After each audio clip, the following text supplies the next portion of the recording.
Check the mic and make sure it sound right, boys.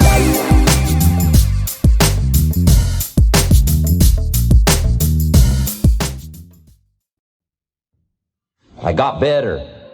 I got better day by day and week by week and month by month, and I'm asking you to do the same thing until you can develop a long arm and a long reach, until you can develop influence that won't quit. Touch people next year you couldn't touch this year. Touch people now you couldn't touch before. Conduct a meeting now you couldn't conduct before. Heart and soul now mixed in there that wasn't there, missing before. I'm asking all of you to get better in spite of the winters, in spite of the downturn. The money downturn, the social downturn, the personal downturn, whatever it is. Just get stronger. Get better.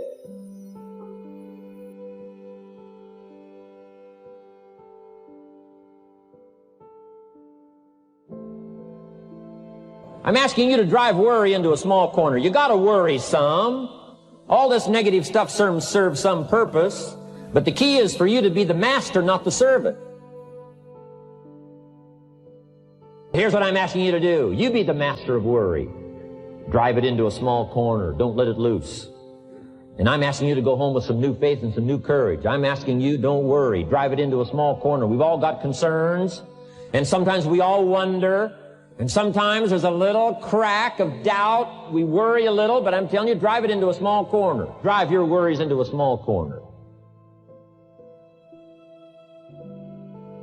Enemies of the mind you got to do battle with in the summer.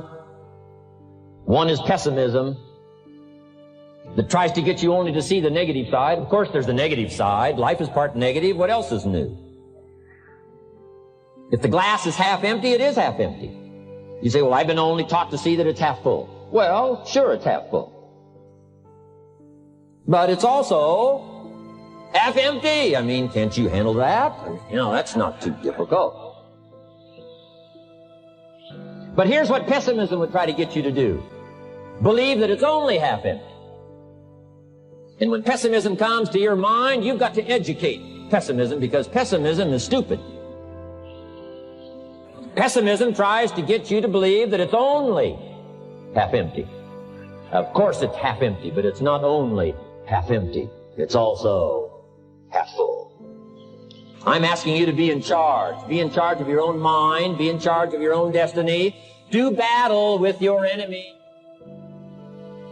Do battle with your enemies. Take sword to your enemies. Whatever's going to destroy those values, take sword to it. If it's worry, take sword to it. If it's threat, threaten back. Take your harvest and all that comes your way with full responsibility. Don't complain.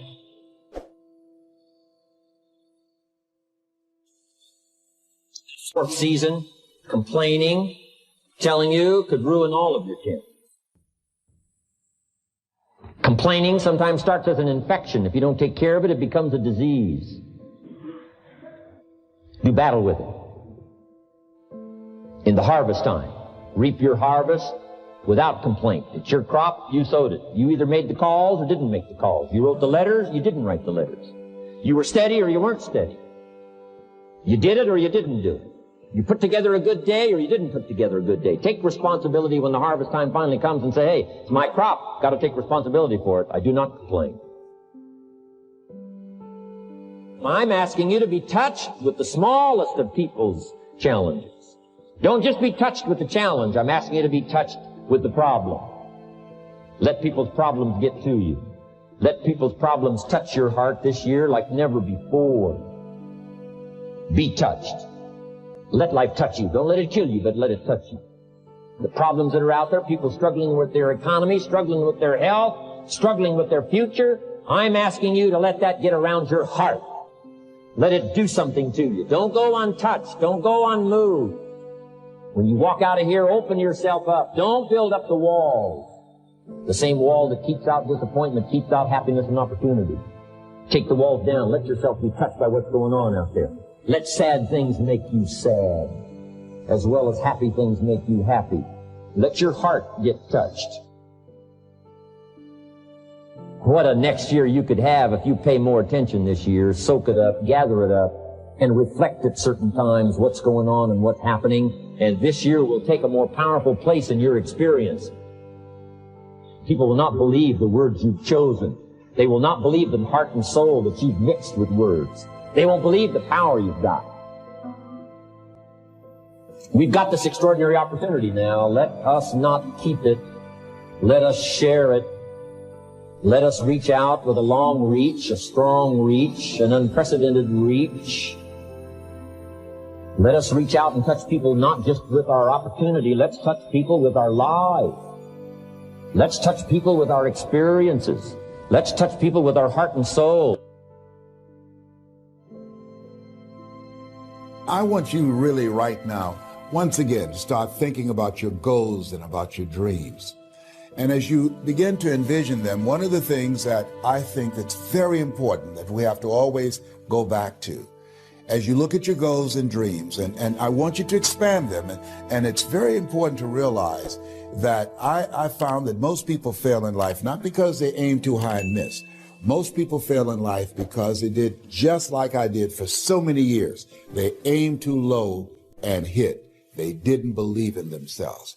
So I want you right now, as we begin to think about the lessons and all the things that you've experienced and all of the comments and stories and strategies and lessons that you've had, I think it's time to revisit and look at your goals and dreams, and let's raise the bar. I remember as a kid, we would be in the backyard and we would play jump, and somebody would get on one side of the stick, my sister and then my brother, we would run and we'd jump over it. And then they'd say, raise it up a little bit higher. We have to back up and we would run and we'd jump over it again. And then we'd say, raise it up a little higher. And the higher it got, we had to begin to change our approach and how we're going to get over the bar. And that's the same thing in life. And so right now, I want you to think about your goals and dreams as you begin to raise them a little higher. And I want you to say with me, it's possible. It's possible. You know, the easiest thing that I do is speak and train people how to speak. Go into prisons and juvenile detention centers and to high schools and colleges. Speak before thousands of people. I can do that in my sleep. Let me share with you the most difficult thing I've ever done in my life. And it took me years to do. And that was to believe that it was possible.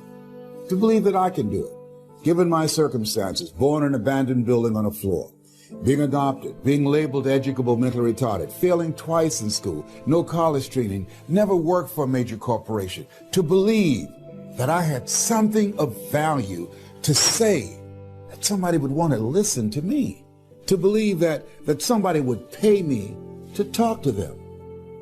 Have you ever thought about something you wanted to do and you talk yourself out of it? I remember going to see Zig Ziglar, who I consider the #1 motivational speaker on the planet, and Dr. Norman Vincent Peale when he was alive, and Robert Schuller.